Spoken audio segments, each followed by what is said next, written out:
हमेशा एक दूसरे को मोहब्बत भरी निगाह से देखें। एक दूसरे के कामों पर उनकी तारीफ करें।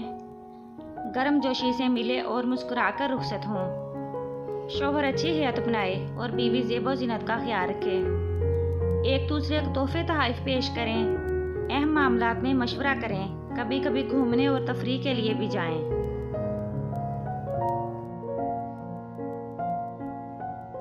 अपनी बीवी को बीमार, कमज़ोर और बदसूरत बनाने में सबसे ज़्यादा हाथ शौहर का होता है। अगर आप अपनी बीवी का ख्याल रखें और उससे कम लड़ाई झगड़े करें, उसकी तारीफ़ करें, तो वो जवान, खूबसूरत और हंसती मुस्कुराती रहेगी। वरना 20 साल की बीवी भी आपके सख्त रवैये से 40 की औरत बन जाएगी।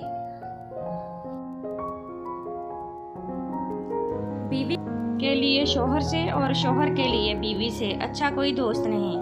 वाहिद ऐसा दोस्त जो बेहतरीन मशवरा देगा, क्योंकि जो भी हो अच्छे और बुरे हालात का सामना दोनों को मिलकर करना पड़ता है।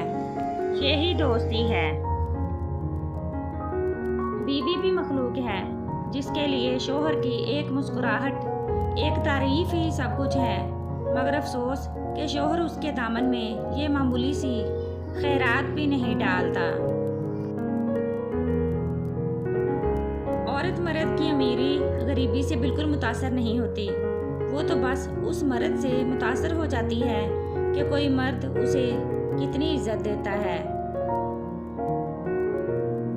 बीवी नाराज होगी, रूठेगी, ये उसका हक है, लेकिन मनाना आपका फर्ज है।